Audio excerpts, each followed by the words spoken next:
Então vamos dar início a mais um vídeo do nosso canal, onde a gente vai falar sobre contribuição da eletromiografia na prática clínica do fisioterapeuta. Na verdade, a gente vai falar um pouquinho de conceitos básicos da eletromiografia, para a gente entender o que a eletromiografia nos proporciona, e depois alguns artigos de exemplo dessa contribuição da eletromiografia na nossa prática clínica. Tá certo? Então a definição de eletromiografia, ela é uma técnica de registro e monitoração dos potenciais de ação, né? Então ela registra os potenciais de ação de fibras musculares em contração. Então isso daqui, que é o registro da eletromiografia, nada mais é que os potenciais de ação captados pelos eletrodos do aparelho de eletromiografia, tá? Os sinais de eletromiografia registrados através da eletromiografia contêm importantes informações sobre estrutura e o funcionamento das unidades motoras, tá?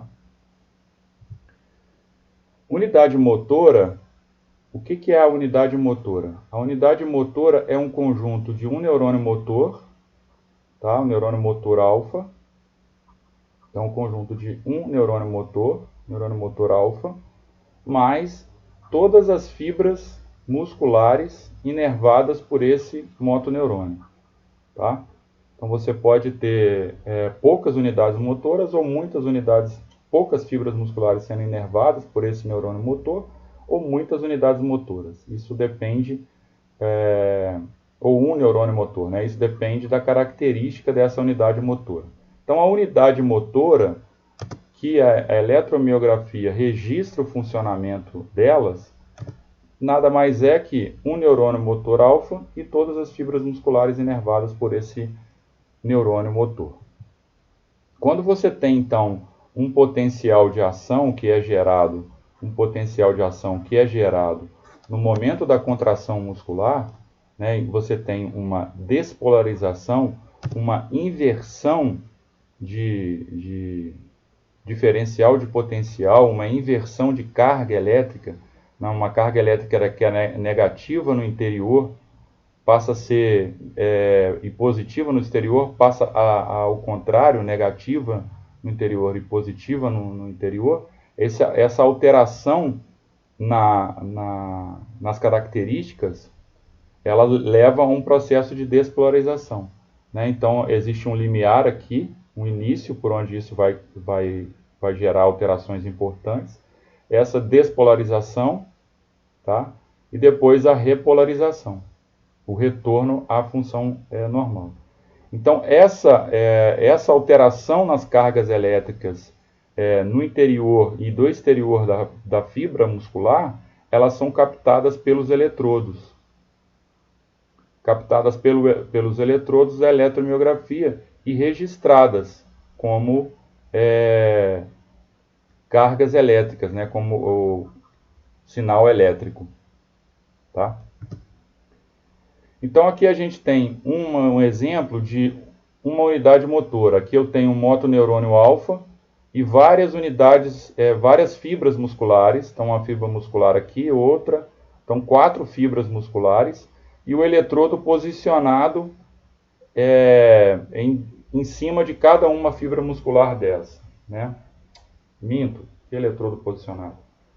Aqui eu tenho um motoneurônio alfa, uma fibra muscular e a placa motora, né? Da onde sai o motoneurônio até a fibra muscular. E aqui eu tenho um eletrodo para captação do potencial de ação dessas fibras musculares após uma contração muscular, tá? Então aqui eu tenho o registro desse potencial de ação nessa fibra 1, o registro nessa fibra 2, na fibra 3 e na N fibras musculares, né? Então, cada registro desse daqui, ele vai ser somado, superposto, a um sinal de eletromiografia. Então, esse sinal que eu tenho aqui é o somatório de vários sinais de registro de cada fibra muscular. Dá mais ou menos esse jeito, né? Essa maneira de registro, tá? Aqui eu tenho várias unidades motoras que fizeram esse. Aqui eu tenho um registro de uma unidade motora, tá? Com N fibras musculares. E aqui eu tenho 25 registros de 25 unidades motoras, né? Então o somatório desses 25 registros leva a um registro, a um outro registro, que nada mais que aquele que a gente vê na eletromiografia. Então, esse sinal é a superposição de várias unidades motoras. E aí depende de quantas unidades motoras são acionadas e de quantas, dentro dessas unidades motoras, quantas fibras musculares existem em cada unidade motora delas. Então aqui eu tenho mais um exemplo, tá? Eu tenho uma unidade motora que tem um registro de potencial de ação, de despolarização, numa frequência de 3 Hz. Então o que é? 3 ondas por segundo, né? 3 registros desse por segundo. Eu tenho uma segunda unidade motora Hz, outra com 6, outra com 8 Hz. A superposição dessas unidades motoras me dá um sinal de MG. Esse sinal de MG é o somatório dessas unidades motoras. E mais uma informação aqui. A gente pode ter unidades motoras disparando em frequências diferentes. Tá? É igual o exemplo mostra aqui. Ó. Motora disparando uma frequência de 3 Hz, a outra de 4, a outra de 6 e a outra de 8. Quando eu olho o sinal, eu tenho um sinal desse daqui, ó, né? E aqui eu tenho o somatório, a superposição de vários sinais de frequência, de unidades motoras de frequência diferente. Tá? Então, além desse componente de somatório de unidades motoras, eu também tenho o somatório de unidades motoras que disparam em frequências diferentes. E como que isso acontece? Depende da situação em que o músculo está, em que determinado tipo de atividade ele está. Aqui, então, eu tenho um sinal do vasto medial oblíquo, no primeiro aqui, no vasto lateral e do glúteo médio. Esse é um sinal no domínio do tempo. Então, aqui eu tenho o tempo passando aqui, ó, e o sinal de MG. Então, nesse ponto aqui, ó, é mais do que esperado que eu tenho uma ação do vasto medial oblíquo. Aqui eu tenho um registro vasto lateral e aqui do glúteo médio. Então, como eu falei, esse registro aqui, ele é a superposição, somatório de disparos de várias unidades motoras que disparam em frequências diferentes. Então, eu posso pegar esse registro aqui do MG e avaliar ele não mais no tempo, mas na frequência. Então, eu tenho um espectro que a gente chama de espectro de frequência do vasto medial oblíquo a partir desse sinal do vasto lateral e do glúteo médio. Então, aqui ó, no vasto lateral, eu tenho frequências que variam de 0 até 400 Hz, né? Sendo que grande parte da frequência está entre 0 e 200 Hz. A maior quantidade de sinal aqui está nessa frequência. Então, essa análise no domínio da frequência nada mais é que esse sinal decomposto em frequências diferentes, em frequências que existem aqui dentro desse sinal do MG. Já que que esse sinal de MG é um somatório de unidades motoras que disparam em frequências diferentes. Qual que é a aplicação do sinal de MG? Várias. Eu posso ver o início e o fim da atividade muscular, né? Quando um determinado músculo começa a contrair e quando ele para. Eu posso ver a intensidade desse disparo e a duração da atividade muscular. E aqui é muito importante, tá? IMG, ele não mede força muscular, ele não mede força. Ele mede nível de ativação. Ele não mede força muscular, tá? Ele mede nível de ativação. grau de ativação, duração, início, fim da atividade. Ele não mede força muscular, tá? Não dá para você dizer que aquilo ali está com um registro dessa magnitude. Por exemplo, aqui, ó, ele está tendo mais força, ele está usando mais força do que esse sinal, ou usando mais força do que esse aqui. Ele pode estar ativando mais do que esse músculo, um nível de ativação maior. Inclusive, ele pode estar até mais fraco. Por estar mais fraco, ele está fazendo um nível de ativação maior. Então, sinal de EMG não mede força, mede nível de ativação. Outra coisa menos comum na literatura, mas que também pode ser feito, a avaliação da ocorrência de fadiga muscular. A alteração de composição de unidade motora, também isso aqui é bem raro. Tipo, unidade motora, fibra do tipo 1 e do tipo 2. Analisar se houve uma alteração, né? Qual tipo. E estratégias neurais de recrutamento. Essa daqui que tem sido publicado bastante estudos avaliando essas estratégias neurais de recrutamento, que são, a meu modo de ver, os artigos mais interessantes que a gente pode estar utilizando na nossa prática clínica, com algumas ressalvas que é o que a gente vai conversar aqui, tá?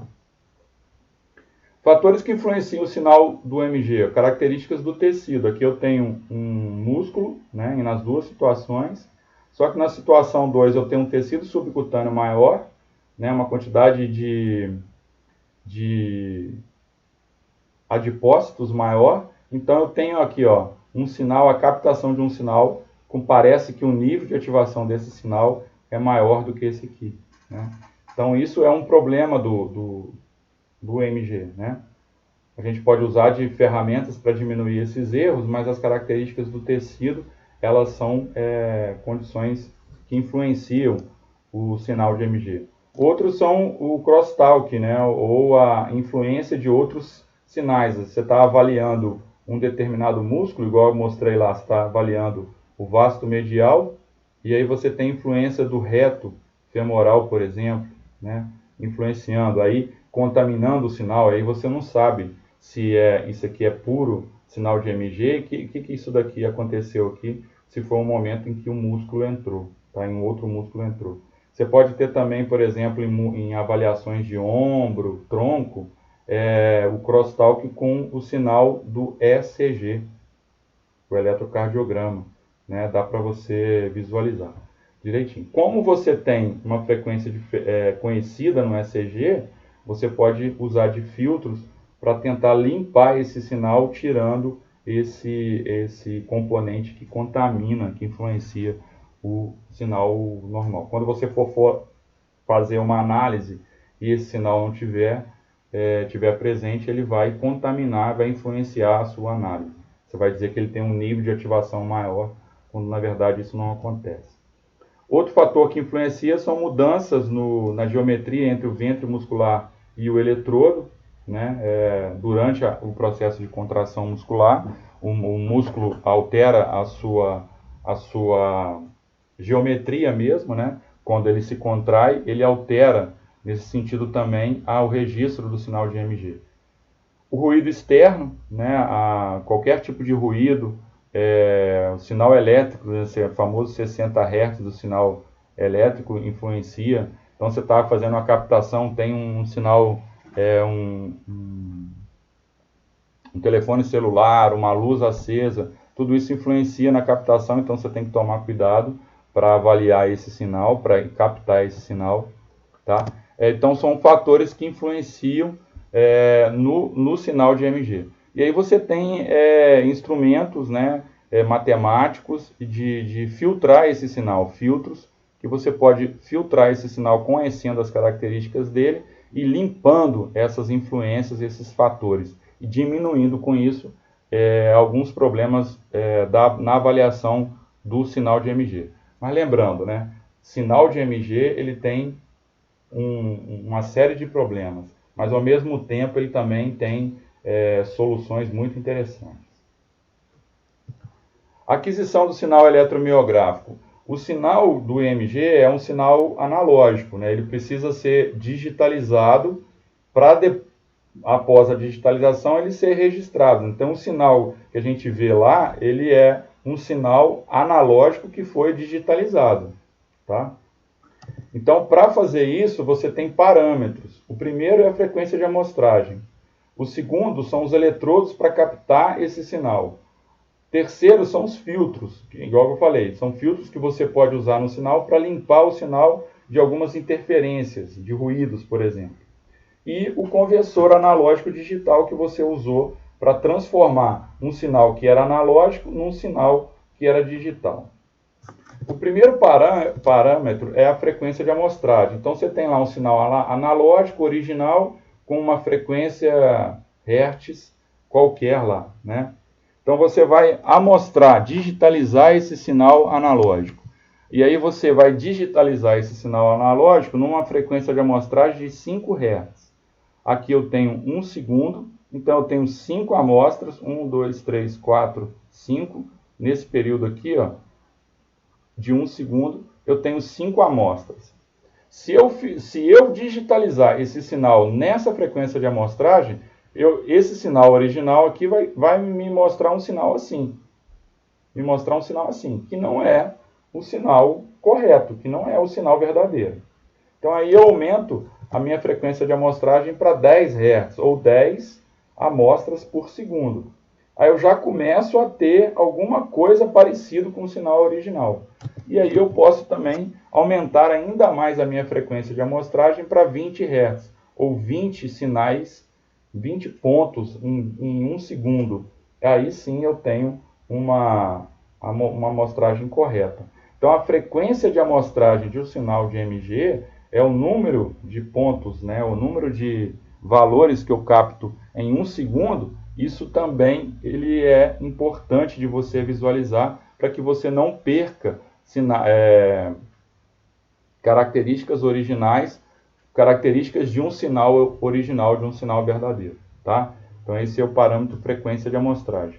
Os eletrodos, né, você tem eletrodos de superfície, eletrodos de agulha, que são eletrodos que captam um sinal mais de um músculo mais profundo, né, mas ao mesmo tempo ele é mais dolorido, né, mais comum. Você tem uma configuração monopolar e bipolar. Normalmente a bipolar é mais comum, né? Você tem um eletrodo de referência que você posiciona em um lugar pré-estabelecido na literatura e depois você posiciona em outro lugar. Você tem o eletrodo passivo, você tem o eletrodo ativo. Essas coisas influenciam na captação do sinal de MG. E aqui você tem que é a tendência também, né, que é a rede de eletrodos, né? Então são vários eletrodos que vão captar um sinal e gerar um sinal de MG que parece mais fidedigno do que somente a configuração monopolar ou bipolar, tá? Ela tem a sua ação ainda, mas o caminho para a captação do sinal de MG parte para essa rede de pequenos eletrodos.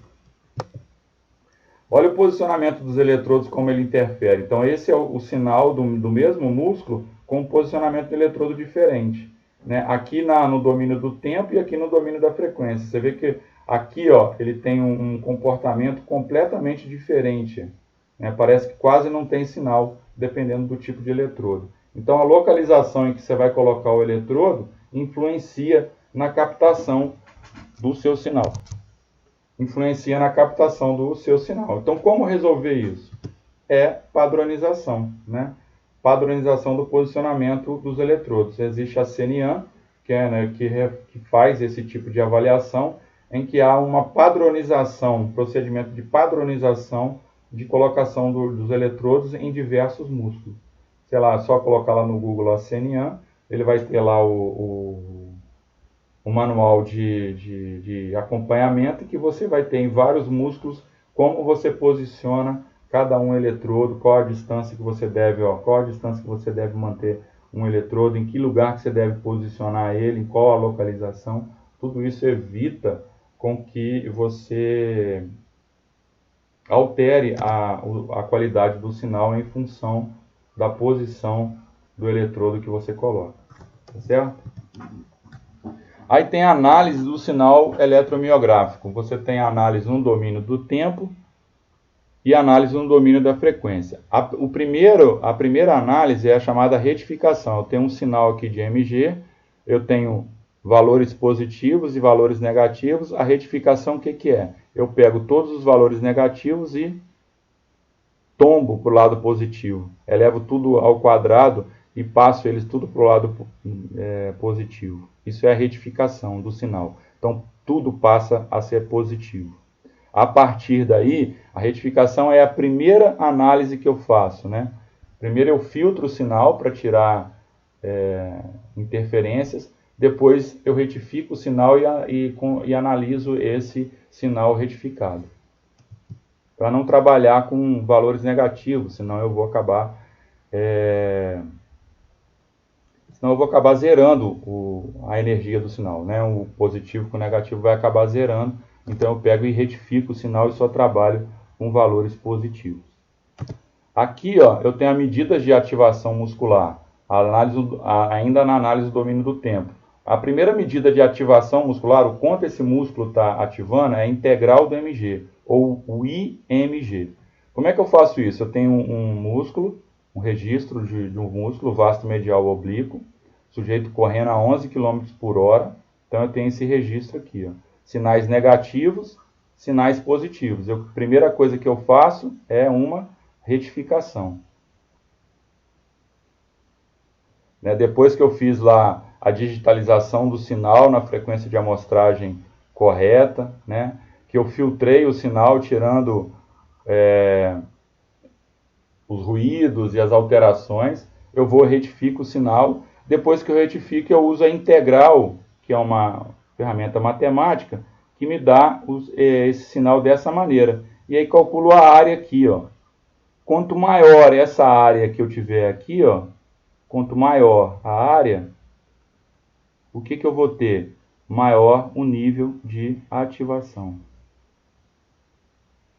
Tá? Maior vai ser o nível de ativação. Então, a medida de ativação que eu posso já usar é a integral do MG. Qual um outro nível de ativação que eu também posso fazer? Eu posso pegar a relação do MG entre dois músculos. O MG do músculo X e MG do músculo Y. Se eu tenho uma medida quantitativa, se eu tenho um nível de atividade igual a 1, o que isso indica? Um equilíbrio entre um músculo X e um músculo Y. Né? Se eu tenho esse valor igual a 1, esses dois valores vão ser iguais. Se eu tenho um valor maior ou menor que 1, indica um desequilíbrio. Maior que 1, eu tenho que o X está sendo mais ativado do que o Y. Se eu tenho um valor menor que 1, eu tenho que o Y é maior do que o X. O nível de ativação do Y é maior que o X. Eu vou mostrar um exemplo de um artigo que avaliou trapézio superior e trapézio inferior. A relação entre trapézio superior e trapézio inferior. Quando eu tenho uma relação maior que 1, indica que o trapézio superior está entrando mais que o trapézio inferior, que é o que eu não quero. Quando eu tenho uma ativação menor que 1, indica que o trapézio inferior está entrando mais que o trapézio superior. Tá? Isso é a razão do IMG. Uma outra medida de ativação muscular através do sinal de IMG é o RMS, o famoso RMS. É uma conta matemática, que é esse monstrinho aqui, em que eu vou calcular, fazer o RMS, somar os vários valores que eu tenho aqui, dividir pelo número de valores que eu tenho e tirar a raiz quadrada disso. Isso vai me dar essa curva desse sinal de MG aqui. Ó. Quanto maior o RMS, maior também vai ser o nível de ativação, igual ao IMG. Tá? O IMG eu calculo a integral e calculo a área desse sinal todo aqui. O RMS eu somo os pontos e divido pelo número de pontos. E aí eu tenho o nível de ativação. O que interessa é que tanto o IMG quanto o RMS são variáveis que falam sobre medidas de ativação muscular. Outra análise no domínio do tempo que eu posso fazer é a função de correlação cruzada. Eu posso cruzar um sinal com o outro e ver o quanto de atraso tem um sinal em relação ao outro. Lembra que eu posso fazer o IMG de um sinal X sobre o IMG de um sinal Y. O que eu estou querendo ver aqui? Quanto que um está ativando em relação ao outro. Aqui, na função de correlação cruzada, eu quero avaliar o quanto um está atrasado em relação ao outro. E uma das ações do EMG é avaliar níveis de recrutamento ou estratégias neurais de recrutamento. É interessante a função de correlação cruzada avaliar esse nível de atraso de relação em relação ao outro. A outra análise interessantíssima que se faz muito também no domínio do tempo é o onset e o offset. É quando se inicia a atividade muscular e quando termina e qual a duração, qual o tempo de ativação. Aí são os clássicos trabalhos a respeito do vasto medial oblíquo e vasto lateral em pacientes com desequilíbrios dos estabilizadores patelares ou em pacientes com síndrome patelofemoral, né? Então aqui eu tenho aqui o IMG do vasto medial oblíquo e o IMG do vasto lateral. Então aqui ó, eu tenho o início da ação do vasto medial e aqui o início da ativação do vasto lateral. E eu tenho um tempo de atraso entre o vasto medial oblíquo e o vasto lateral. Então, o vasto lateral contrai primeiro do que o vasto medial. Então, esses são os estudos clássicos lá de 2001 que mostravam que esse desequilíbrio pode explicar a dor nos pacientes com síndrome patelofemoral. Até hoje existe uma controvérsia muito grande e muito mais favorável a dizer que esse desequilíbrio não interfere em nada. Mas essa é uma forma de análise, onset e offset. O grande problema desse onset e offset é saber onde começou realmente, tá? A grande falha em relação a esses estudos será que ele começou aqui mesmo? Será que isso aqui não é alguma interferência ou ele começou aqui mesmo? Então tem protocolos de construção desse onset e offset, tá? E você pode mostrar também que esse vasto medial oblíquo aqui, ó, ele durou um tempo menor do que o vasto lateral durante toda a ação dos dois músculos, que é outra forma de analisar também, que é a duração da atividade, do tempo de ativação. Tá? Esse aqui é um estudo lá de 2010, que avaliou o atraso entre a atividade do vasto medial oblíquo e do vasto lateral em pacientes com síndrome patelofemoral em várias atividades, sentar e levantar, agachamento, subir e descer degraus.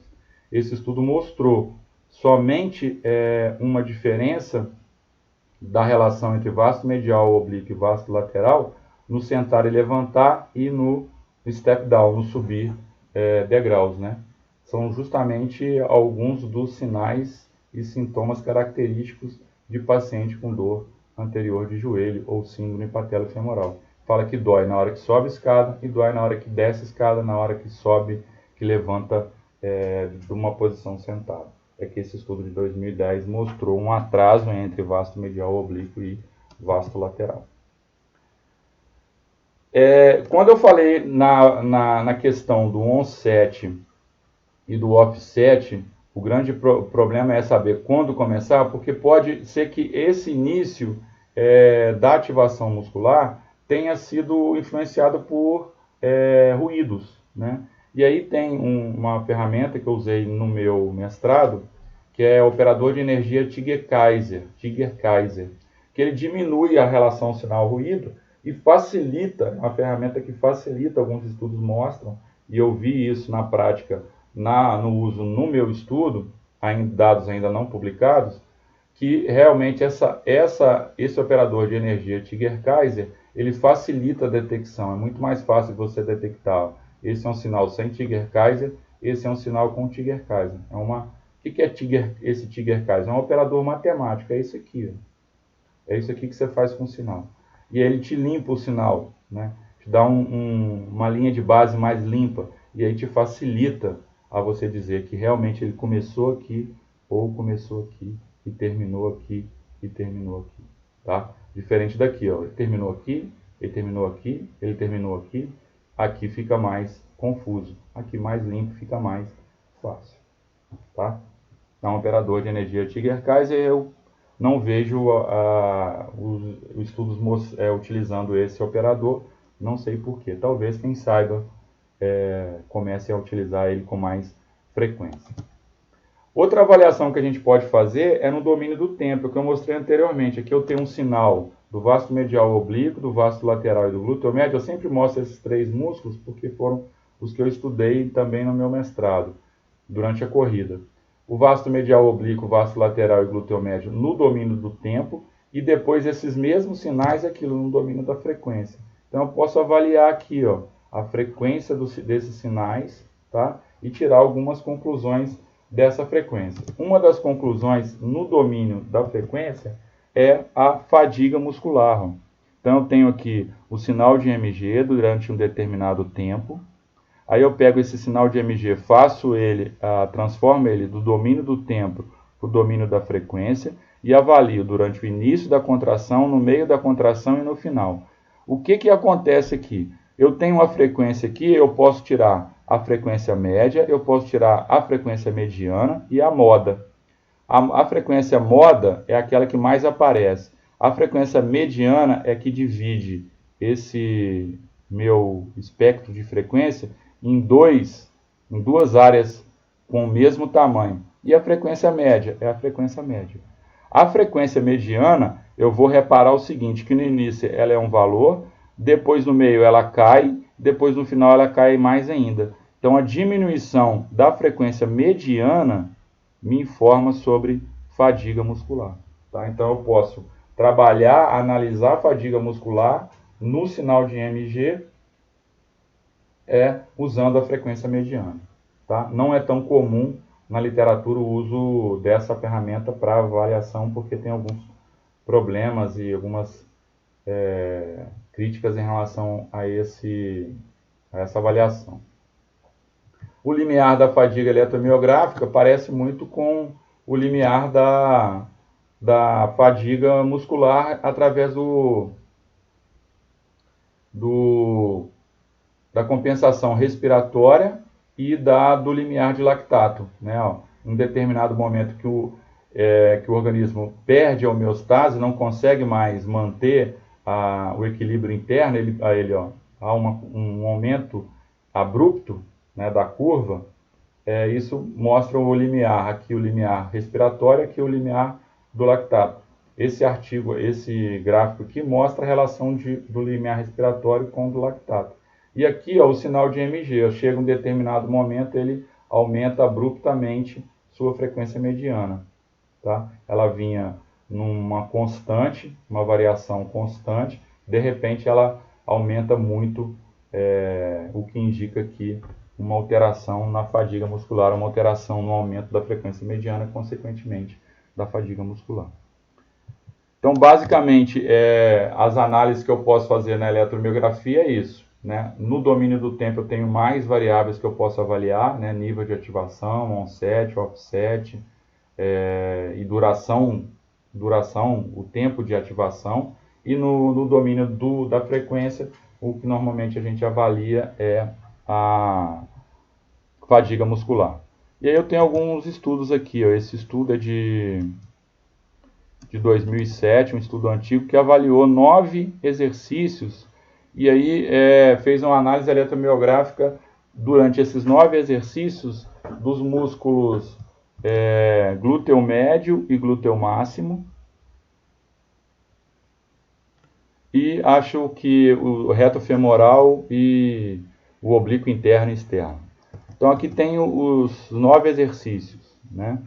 Abdução, ponte unilateral, perdigueiro, prancha lateral, subir e descer degraus, o lunge, né, a passada, e o outro exercício aqui. Então o que esse artigo mostra?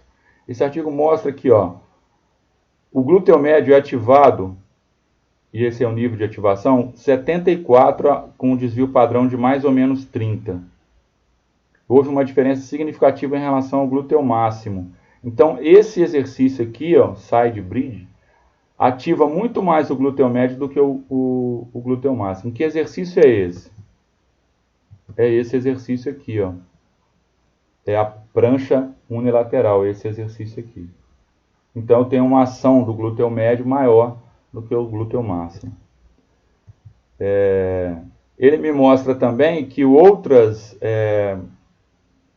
exercícios, que a ponte unilateral, subir e descer degraus, aquele perdigueiro e abdução, ativa também mais o glúteo médio do que o glúteo máximo, com uma diferença significativa. As outras não existem diferença. Sendo que o lunge e a ponte unilateral, mais especificamente o lunge, que é maior, ele ativa mais o glúteo máximo do que o glúteo médio, tá? Então é o que esse exercício, esse artigo está mostrando. Em relação ao vasto medial oblíquo e os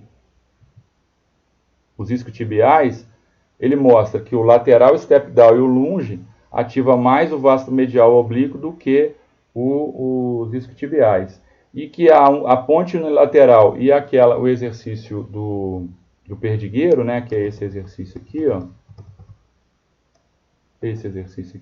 o perdigueiro, ativa mais os isquiotibiais do que o vasto medial oblíquo, que também não é nenhuma novidade, né? Mas é isso que ele está querendo mostrar aqui. Outra comparação é o longuíssimo do tórax e o lombar, os multífidos, né? Com uma ressalva, ele não fala nada em uso de eletrodo invasivo, eletrodo de agulha, tá? Então ele pode ter interferência da musculatura superficial. Ele diz o seguinte, que há uma ativação maior favorável aos multífidos na ponte unilateral, na prancha comum, na ponte comum e no perdigueiro. Então, que são esses os músculos que normalmente a gente usa quando vai querer trabalhar posterior, músculos em exercício de estabilização, tá? Então, é um trabalho que mostra que realmente faz sentido usar esses exercícios quando eu quero trabalhar a estabilização nos paravertebrais, na região posterior. Aqui em relação ao abdominal oblíquo externo e o reto abdominal, fala aqui, ó, a prancha que trabalha muito os oblíquos abdominais em comparação com o reto femoral, tá? Então,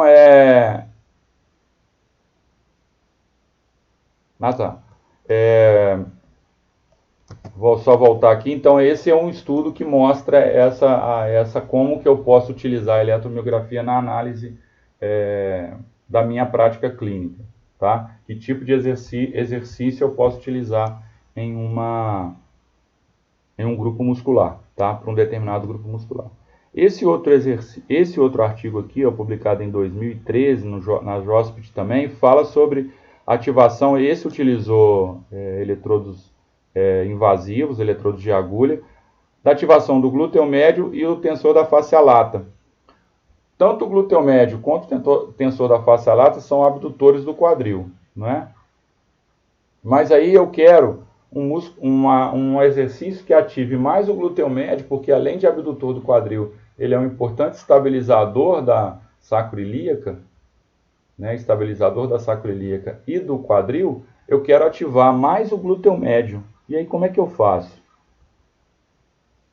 Que tipo de exercício? Daí surgiu a participação desses exercícios. Aqui é o da ostra, o exercício famoso exercício da ostra, que eu trabalho mais o glúteo médio do que o tensor da fascia lata, a ponte unilateral e a passada lateral com flexão de quadril e flexão de joelho. Então esse artigo de 2013 mostrou. Quer trabalhar glúteo médio mais do que tensor da fascia lata? Usa esses 3 exercícios aqui que você vai ter mais benefícios. É isso que ele quer mostrar. Tem também uma função importante. O outro exercício, artigo também muito falado, muito citado, é o que mostra a relação que eu tinha falado anteriormente, trapézio superior e trapézio inferior. Se eu quero diminuir essa relação favorável ao trapézio inferior, que é mais estabilizador, e o trapézio superior ele é mais hiperativo, quando ele é hiperativado, ele eleva mais o ombro, alterando a dinâmica do ombro, eu trabalho com o exercício A, o B, né? Esse aqui ele está fazendo flexão de ombro em decúbito lateral, esse aqui rotação externa em decúbito lateral, e esse daqui abdução horizontal em decúbito ventral, com rotação externa, tá? Existe um protocolo, né, bem interessante de uso no ombro, que é o protocolo de Blackburn. Existem vários estudos mostrando que realmente ele trabalha bem os estabilizadores da escápula, trapézio inferior e trapézio médio, em detrimento do trapézio superior, que inclui esse exercício aqui, tá? E esse aqui também, tá? Quando eu quero diminuir a relação de trapézio superior com trapézio médio, eu posso usar o A e o B também e usar o D. Tá? Então, esses 4 músculos são bons músculos, bons exercícios, esses 4 músculos não, esses 4 exercícios são bons exercícios para você diminuir uma ativação do trapézio superior em pacientes com discinesia escapular do tipo 1, quando você tem hiperativação do trapézio, né, trapézio superior. Quando o paciente faz abdução ou flexão de ombro, ele eleva muito o ombro, alterando toda a dinâmica e aí comprometendo e gerando possíveis lesões. Eu também sei que a literatura é muito controversa em relação a isso, né? Aqui a gente não está querendo discutir sobre isso, realmente não existe uma relação direta entre presença de cinesia escapular e lesão no ombro, né? Mas a intenção não é essa, a intenção é mostrar mesmo o uso da eletromiografia em diversos estudos que têm aparecido muito aí, tá? Então era isso que eu tinha para dizer. Quem gostou, dá um joinha, faz divulga aí. Quem tiver alguma dúvida, alguma crítica, coloca aí nos comentários. É interessante a gente discutir sobre isso. É um assunto muito vasto, mas eu queria fazer só uma introdução. Quem sabe a gente promove outros vídeos que falem sobre esse assunto aí. Tá joia? Se inscreva lá nas minhas redes sociais, o canal do YouTube, o blog Fisioevidências, o Instagram @paulobrito.fisio, e participe. Deixe seus comentários aí, a gente vai discutir e divulgue nas redes sociais sobre isso daí. Tá joia? Então um abraço, até o próximo vídeo.